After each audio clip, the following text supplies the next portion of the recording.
Mes chers élèves, nous arrivons à la séance numéro 6 dans le chapitre arithmétique dans N. Donc on va commencer par les paragraphes du chapitre, les paragraphes de cette séance. Donc on va citer les paragraphes. Les paragraphes sont grand 1, le plus grand diviseur commun. On va faire des exemples en définition des propriétés. On va chercher le PGDC de deux nombres, des méthodes de recherche, puis des propriétés et exercices d'évaluation. Avant, on va corriger les exercices de la séance numéro 5. On va commencer la correction de l'exercice de la séance numéro 5 par la première question. On pose des nombres A, B, C. Donc ces nombres, on va déterminer est-ce qu'elles sont premiers ou bien parmi ces nombres, quel est le nombre premier. Donc on va utiliser comment déterminer un nombre premier. Donc avant, nous avons vu pour déterminer, bien chercher est-ce qu'un nombre est premier ou non, on va calculer la racine de ce nombre. Donc on prend le nombre A égale 187, on cherche la racine. Donc la racine de A est égale à la racine carrée de 187, elle est à peu près égale 13,66. Donc on va vérifier la division par les nombres premiers inférieurs ou inférieurs à 13,66. Quels sont les nombres premiers qui sont inférieurs à 13,68? 102, 3, 5, 7, 11 et 13. Donc on a ces 6 nombres premiers. On va vérifier est-ce que le nombre 187 est divisible par l'un de ces nombres premiers. Donc on commence par 2. On sait bien que la divisibilité d'un nombre par 2, il se termine par un nombre pair. Le nombre 187 n'est pas divisible par 2 car il ne se termine pas avec 0, 2, 4, 6, 8. Donc on a ici 7. La divisibilité par 3 n'est pas divisible par 3 parce que la somme de ces chiffres 1 plus 8 plus 7 égale 16 n'est pas divisible par 3. Pour la divisibilité par 5, donc ce nombre n'est pas divisible par 5 parce qu'il se termine par 7, il ne se termine pas par 0 et 5. Est-ce qu'il était divisible par 7? On va vérifier la divisibilité par 7. Donc le nombre 187 égale 7 fois 26 plus 5. Donc il y a un reste ici des 5. Donc cette division n'est pas exacte. Donc il y a un reste différent de 0. Donc n'est pas divisible par 7. Est-ce qu'il est divisible par 11? On va voir. Donc on va faire la somme des chiffres impairs 1 et 7 moins la somme des chiffres pairs. Ici on a un seul chiffre pair, c'est 8. Donc 1 plus 7 moins 8 égale 8 moins 8 égale 0. 0 est divisible par 11. Donc ce nombre 187, il est divisible par 11. Donc il n'est pas premier parce qu'il est divisible par un nombre premier. Pour la deuxième, donc B égale 311. 311, donc pour chercher est-ce qu'il est premier ou non, donc on va calculer la racine de B. La racine de 311, elle est égale à peu près 17,63. Donc les nombres premiers inférieurs à 17,63 sont 2, 3, 5, 7, 11, 13 et 17. Donc on va vérifier la division du nombre 311 par les nombres premiers de 2 jusqu'à 17. On commence par 2. Donc la divisibilité par 2, n'est pas divisible par 2 parce qu'il ne se termine pas par 0, 2, 4, 6, 8. Donc ce n'est pas un nombre pair. Est-ce qu'il est divisible par 3? La somme est égale à 5. 3 plus 1 égale 5, donc on n'est pas divisible par 3. Est-ce qu'il est divisible par 5? Il ne se termine pas par 0 ou 5, donc il n'est pas divisible par 5. Est-ce qu'il est divisible par 7? On va vérifier la division. On divise 311 est égal à 7 fois 44 plus 3, donc il y a un reste qui est différent de 0, donc il n'est pas divisible par 7. Est-ce qu'il est divisible par 11? On fait la somme, 3 plus 1 moins 1. 3 plus 1 moins 1 égale 3. 3 n'est pas divisible par 11. Est-ce qu'il est divisible par 13? On va vérifier la division. Égale, donc ce nombre égale 13 fois 23 plus 2. Le reste n'est pas divisé, égal à 0. Donc, ce n'est pas, donc ici, ce n'est pas une division exacte. Le nombre 311 n'est pas divisible par 13. Est-ce qu'il est divisible par 17? On va vérifier. Donc 311 égale 17 fois 18 plus 5. Donc ce nombre, ce reste est différent de 0. Donc ce nombre 311 n'est pas divisible par 17. Donc tous les nombres premiers inférieurs ou égal à 17 ne divisent pas 311. Donc 311 c'est un nombre premier. On passe à C. C égale 223.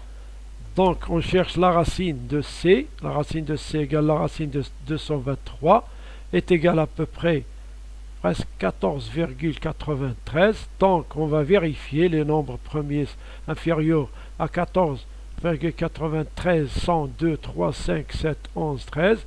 Donc on vérifie la divisibilité de 223 par ces nombres premiers. Premièrement, est-ce qu'il est divisible par 2? Donc n'est pas divisible par 2. Pourquoi? Parce que, ou car, il ne se termine pas par 0, 2, 4, 6, 8. N'est pas un nombre pair. 223 n'est pas divisible par 3. Si on fait la somme, 2 plus 2 plus 3 égale 7. Donc n'est pas un multiple de 3. Est-ce qu'il est divisible par 5? Il ne se termine pas par quoi? Car il ne se termine pas par 0 et 5. Donc ce n'est pas un multiple de 5. N'est pas divisible par 7. On vérifie la division, on divise 223 par 7 égale 7 fois 31 plus 6. Ici le reste c'est différent de 0, donc 223 n'est pas multiple de 7. Est-ce qu'il est divisible par 11? Donc on fait la somme des chiffres impairs. 2 plus 3, 5 moins 2 égale 3. 3 n'est pas un multiple de 11. Donc il n'est pas divisé par 11. Pour le nombre 13, 223 n'est pas divisible par 13, car si on divise 311 par 13, on trouve 17, plus 1 reste, il reste 2. Donc ici le reste différent de 0, donc ici la division n'est pas exacte, 311 n'est pas divisible par 13. Donc, qu'est-ce qu'on peut dire? 223 est un nombre premier. Deuxième question, on va montrer que ce nombre 2 puissance n plus 3 plus 2 puissance n n'est pas un nombre premier. Quel que soit n appartient à n. Donc ce nombre, on va chercher, est-ce qu'il est divisible par un nombre premier? Premièrement, on va réécrire ce nombre d'une autre façon. On va appliquer ici la propriété de la puissance de même base. Donc 2 puissance n plus 3, on va l'écrire 2 puissance n fois 2 puissance 3 plus 2 puissance n fois 1. Donc ici, on va factoriser avec 2 puissance n. On trouve 2 puissance n fois 2 puissance 3 plus 1. Donc est égal à 2 puissance n fois 8 plus 1 est égal à 2 puissance n fois 9. Donc ici, on trouve un nombre premier qui est 3. Donc il s'écrit 3 fois 3 fois 2 puissance n. Donc ce nombre n'est pas premier parce que il s'écrit 3 fois un nombre entier. Donc, ici, le nombre 2 puissance n plus 3 plus 2 puissance n est un multiple de 3. Donc, puisqu'il est un multiple d'un nombre premier, donc ce n'est pas un nombre premier. On passe à la question numéro 3. Décomposer les nombres suivants en produit de facteurs premiers. 1800, 2376, 1000 puissance 7. Donc on va décomposer. Pour la décomposition d'un nombre, on divise ce nombre par les nombres premiers en commençant par 2. Donc on va poser le nombre. Donc on divise 1800 par les nombres premiers, 2, 3, 5, 7, etc. jusqu'à qu'on trouve le quotient 1. Donc, on va poser 1800. Donc, on va faire un trait de division. Ici, quel est le nombre qui divise 1800? Le premier nombre premier, c'est 2. Il se termine par 0, donc il est divisé par 2. 1800 par 2 égale 900. 900, il est divisible par 2. On divise par 2. Il donne 450. 450 divisible par 2. Il donne 225. 225, il n'est pas divisible par 2, mais on passe à 3. Est-ce qu'il est divisible par 3? 2 plus 2, 4 plus 5, 9. Donc il est divisible par 3. Donc on divise par 3, on trouve 75. 75 divisible par 3. 7 plus 5 égale 12. Donc on divise toujours par le premier, nombre premier. S'il n'est pas divisible par 3, donc on passe à 5. Donc 75 par 3, 25. Donc 25, il est divisible par 5. Donc le quotient ici, c'est 5. 5, il est divisible par 5. Voilà, le quotient est 1. Donc on s'arrête là. Comment on s'écrit le nombre 1800? Donc 2 fois 2 fois 2 fois 3 fois 3 fois 5 fois 5, c'est-à-dire 2 puissance 3 fois 3 puissance 2 fois 5 puissance 2. Le nombre 2376, on divise ce nombre par les nombres premiers. Donc on va commencer par la division. Est-ce qu'il est divisé par 2? Oui. Donc on divise par 2. Il va nous donner le quotient 1188. Il est divisible par 2. Donc il va donner 594, il est divisible par 2. Donc il va donner 297. On fait la somme des nombres. Donc il n'est pas divisé par 2. Donc on passe 2 plus 9, 11 plus 7, 18. Donc il est divisible par 3. On divise par 3, on trouve 99. 99, il est divisible par 3. Donc ça donne 33. 33, il est divisible par 3.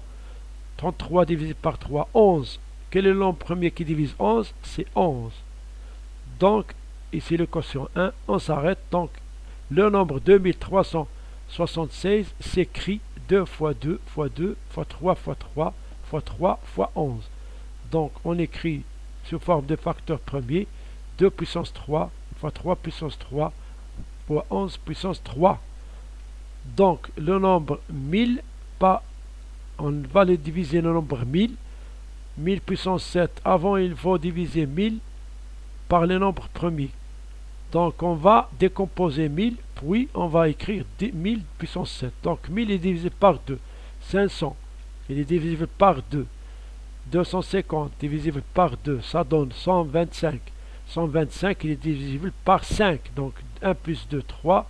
3 plus 5, 8 n'est pas divisé par 3. Donc 125 est divisé par 5. 125 divisé par 5, 25. Donc 25, il est divisé par 5. Le quotient ici, c'est 5. 5, il est divisé par 5. Donc le quotient, c'est 1. On s'arrête. Donc le nombre 1000 s'écrit 2 fois 2 fois 2 fois 5 fois 5 fois 5. Donc 1000 s'écrit 2 puissance 3 fois 5 puissance 3. Si on met 1000 puissance 7, donc 2 puissance 3 puissance 7, c'est 2 puissance 21. 5 puissance 3 puissance 7, c'est 5 puissance 21. Et voilà la correction. Question numéro 4. Déterminer les diviseurs du nombre A égale 2 puissance 3 fois 3 puissance 2 fois 5 supérieur à 1. Les diviseurs qui sont supérieurs à 1. Ce nombre, il s'écrit sous forme de produit de facteurs premiers. Donc on va voir comment faire pour déterminer tous les diviseurs de ce nombre supérieur à 1. Une façon très facile. Donc après, dans ce qui suit, on va déterminer d'une autre façon. Donc maintenant, on va utiliser une façon simple qu'on a vue. Chercher les diviseurs d'un nombre. Donc ce nombre, on va le transformer. 2 puissance 3 fois 3 puissance 2 fois 5 égale 8 fois 9 fois 5 est égal à 360. Donc ce nombre, on cherche les diviseurs de ce nombre, 360. Donc on l'écrit sous forme de produit. On commence par 1. S'écrit 1 fois 360, 2 fois 180, 3 fois 120, 4 fois 90, 5 fois 72, 6 fois 60, 8 fois 45, 9 fois 40, 10 fois 36, 12 fois 30, 15 fois 24, 18 fois 20, puis 20 fois 18, donc on s'arrête à 20. Donc les diviseurs du nombre A 2 puissance 3 fois 3 puissance 2 fois 5 supérieur à 1, 100. 2, 3, 4, 5, 6, 8, 9, 10, 12, 15, 18, 20, 24, 30, 36, 40, 45, 60, 72, 90, 120, 180 et 360. Donc, et voilà, on a terminé la correction des exercices d'évaluation de la science numéro 5. On passe au cours. On commence par grand 1, le plus grand diviseur commun. On va faire des exemples. Exemple 1. Donc, on prend le nombre 60. Les diviseurs de 60 sont 1, 2, 3, 4, 5, 6, 10, 12, 15, 20, 30, 60. Pour les chercher, on écrit 60 sous forme de produit. De 1 jusqu'à ce que les diviseurs, donc jusqu'à où le diviseur se répète, donc on s'arrête. Donc c'est pas grave, donc c'est facile de chercher les diviseurs de 60. Les diviseurs de 48 sont 1, 2, 3, 4, 6, 8, 12, 16, 24 et 48. Donc on va voir, qu'est-ce qu'on constate ici? Que les nombres 60 et 48. Entre les nombres 60 et 48, on constate que les diviseurs communs entre 60 et 48 sont. Donc on a ici le 1, le 2, le 3, le 4, le 6, le 12, et ça y est. Donc, les diviseurs 1, 2, 3, 4, 6, 12, ce sont des diviseurs communs entre 60 et 48. Donc, quel est le plus grand diviseur commun entre 60 et 48? Le plus grand diviseur commun, donc, c'est quoi? C'est le nombre 12. Donc, ce nombre 12, c'est un plus grand diviseur commun. Ce diviseur commun, on va l'écrire comment? On écrit PGDC. Le P de plus grand, c'est G. Diviseur D commun, c'est C. Donc, c'est un PGDC de 60, 48 égale 12. On l'écrit de cette façon, ou bien encore avec un V renversé, 60. Le PGDC de 60 et 48 est égal à 12. C'est une notation, c'est simple. Lorsqu'on trouve dans les exercices cette notation, ça signifie le PGDC de 60 et 48 égale 12. Pour l'exemple 2, on prend la même chose. Dans l'ensemble N, les diviseurs de 15 sont 1, 3, 5, 15. Dans N, les diviseurs de 12 sont 1, 2, 3, 4, 6, 12. Donc, quels sont les diviseurs communs? Donc, l'ensemble des diviseurs communs entre 12 et 15, c'est D. D, 12, 15, c'est 1, 3. Donc, quel est le plus grand diviseur commun ici? Le plus grand diviseur commun de 12 et 15, c'est 3. Donc, le PGDC de 12 et 15 égale 3. On écrit PGDC 12, 15, parenthèse 3. On note aussi PGDC de 12 et 15, c'est 3.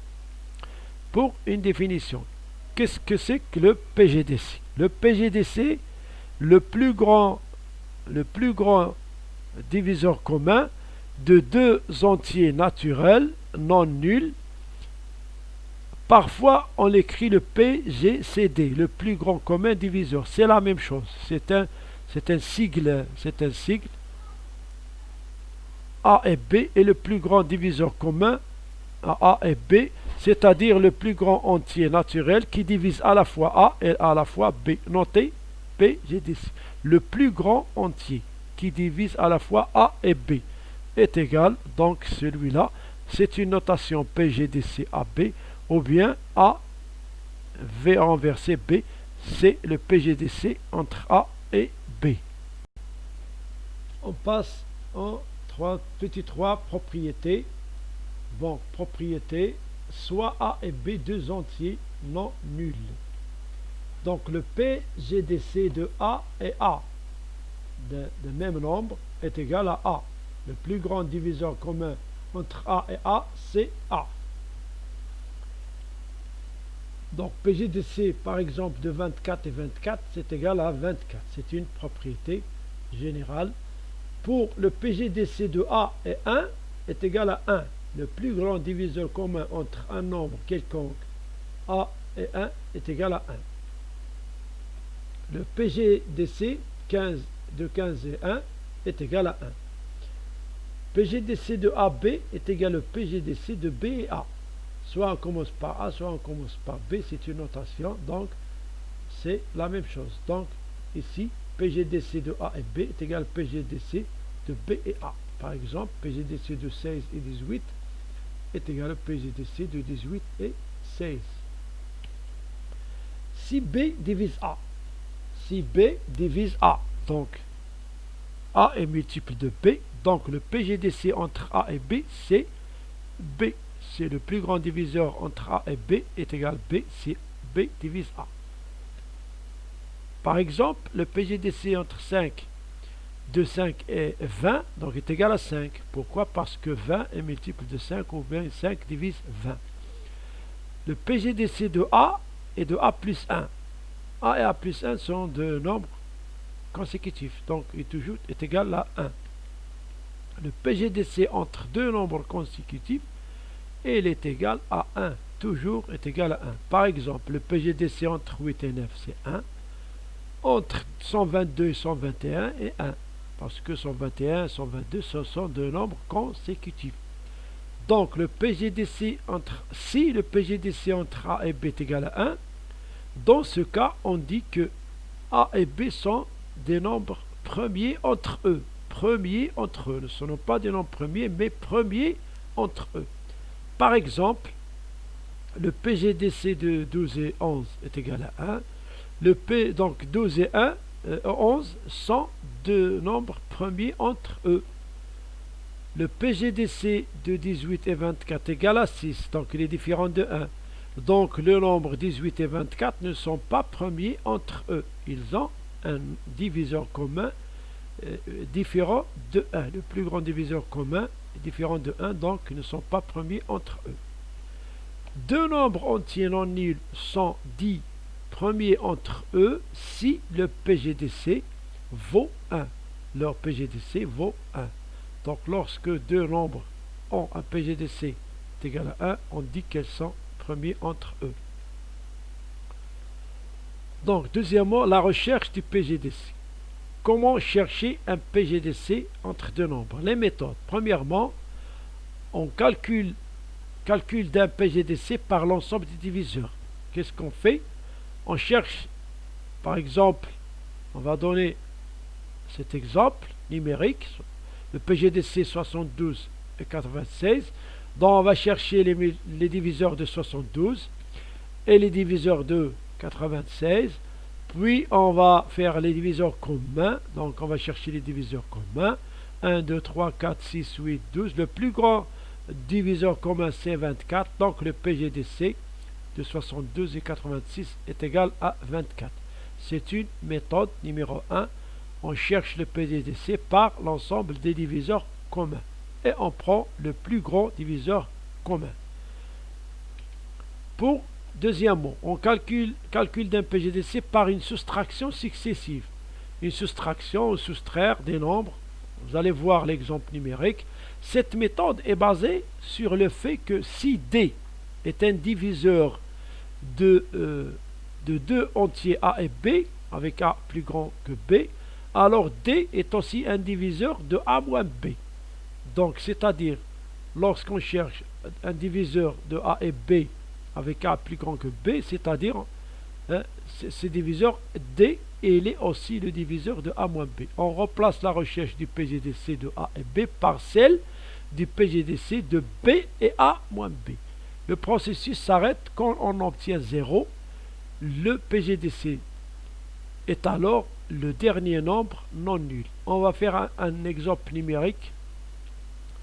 En général, si A est plus grand que B, alors le PGDC de A et B est égal au PGDC de B et A moins B.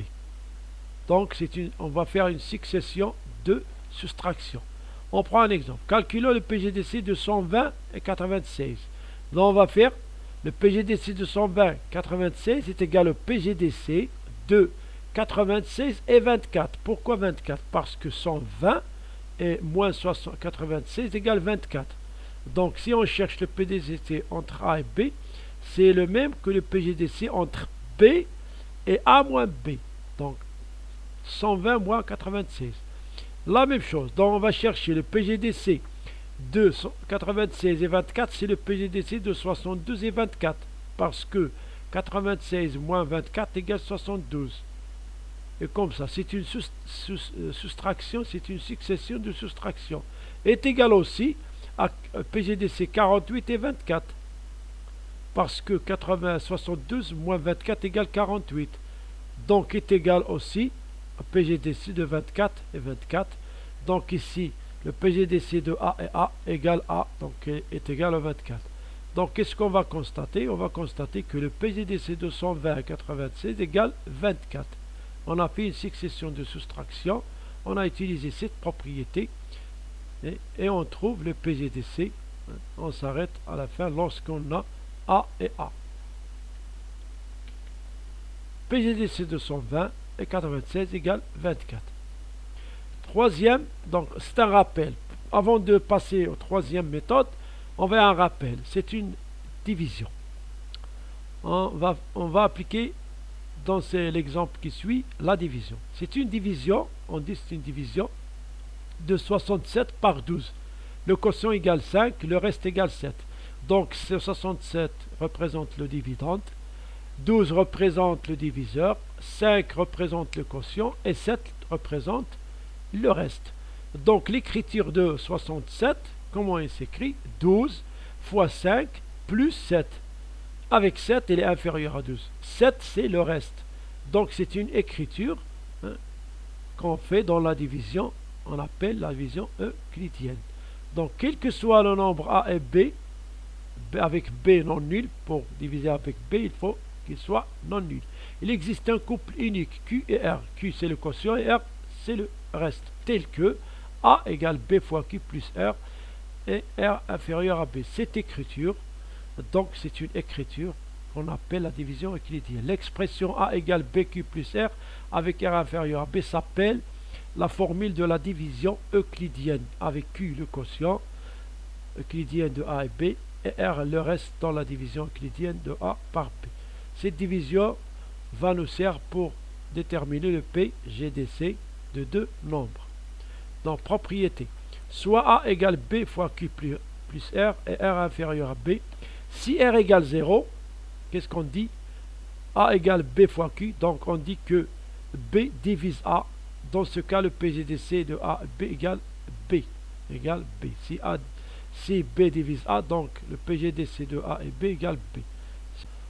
Donc, on applique la division euclidienne pour déterminer le PGDC, donc par division successive. Donc, on va voir. Donc, on effectue, comment on fait? On effectue des divisions euclidiennes successives.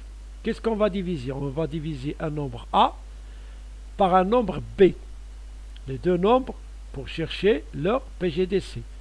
Puis on va diviser B, qui est le diviseur, par le reste de la division, de la première division. Puis on va passer, puis on va diviser le reste R1 par le reste R2. Et comme ça jusqu'à ce qu'on a la division euclidienne exacte, jusqu'à le reste égale 0. Si on trouve le reste nul, donc celui qui est avant le reste nul, c'est le PGDC de A et B. Le reste non nul avant le reste nul de la division de A et B est le PGDC de A et B. Un exemple numérique. Calculons le PGDC de 286 et 231. Donc on va faire la division. Puisque 286 supérieur à 231, toujours on divise le plus grand par le plus petit. Donc on applique la division euclidienne de 286 sur 231. La division euclidienne, l'écriture c'est A égale BQ plus R. Donc le reste est 55. Le diviseur 231, le dividende 286, le quotient c'est 1. Donc on passe à la deuxième division. Qu'est-ce qu'on divise? On divise 231 par 55. Donc 231 égale 55 fois 4 plus 11. Le reste c'est 11.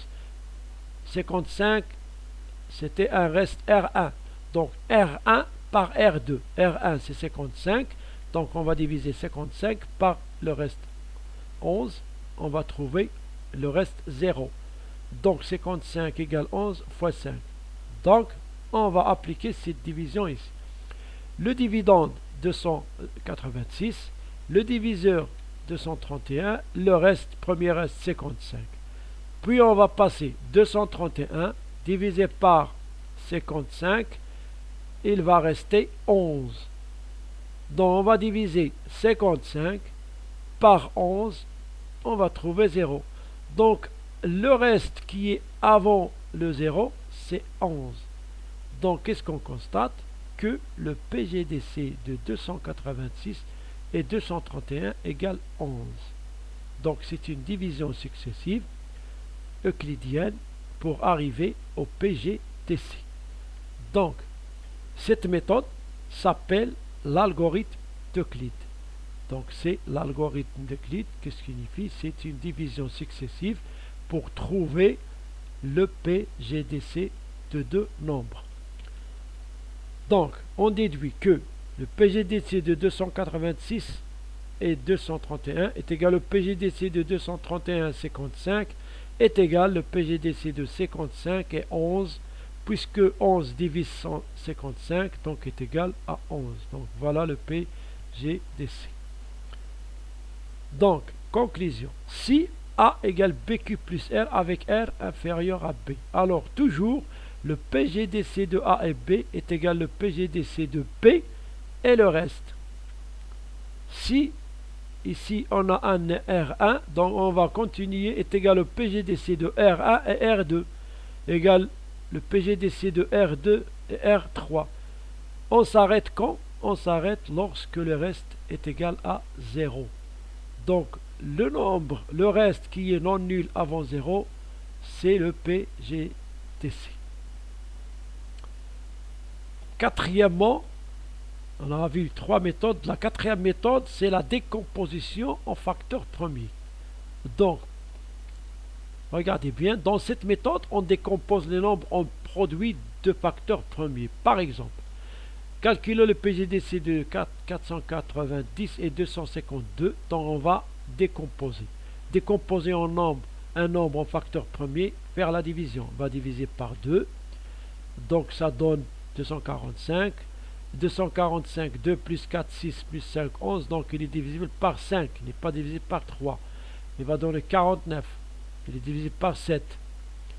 Donc 49 sur 7, 7, 7 il est divisible par 7, donc est égal à 1. Donc le nombre 490, il s'écrit 2 fois 5 fois 7 puissance 2.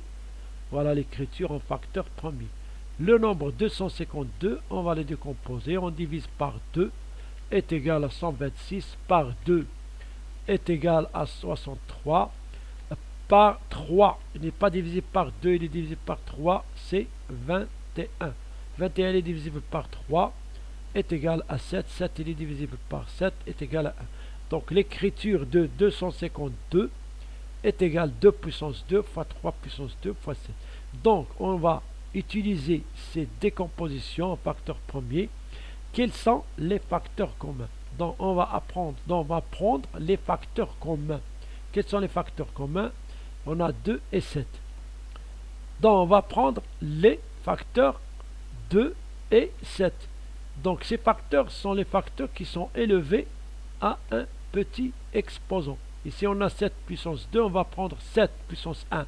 Ici on a 2 puissance 2, on va prendre 2 puissance 1. Donc enfin, le PGDC de 490 et 252, c'est le produit 2 fois 7 est égal à 14. Donc en général, le PGDC est égal au produit des facteurs premiers communs élevés au plus petit exposant. Donc les facteurs communs premiers sont 2 et 7, élevé au plus petit exposant, donc c'est 2, 7. Leur produit égale 14. Donc cette application, c'est un peu facile que les autres. C'est une technique qui est rentable, dont on utilise toujours la méthode de décomposition. Donc on va finir par l'exercice d'évaluation. Donc je vais vous donner des exercices sur le PGDC. Voilà, premièrement, déterminer avec la soustraction successive. Vous allez appliquer ce qu'on a vu. Deuxièmement, on va calculer le PGDC en utilisant la décomposition en facteurs premiers. Calculons le PGDC en utilisant l'algorithme d'Euclide. Donc, 3 méthodes pour calculer le PGDC. Donc, la correction sera à la prochaine séance. Donc, je vous laisse avec les termes mathématiques utilisés ici dans cette séance. Donc, deux nombres premiers entre eux, division commune, PGDC, algorithme d'Euclide, soustraction successive, division successive, division euclidienne, les méthodes, le couple, on dit le couple AB. Donc, voilà la traduction en arabe. Donc, je vous laisse avec la fin de cette séance. Au revoir, à la prochaine.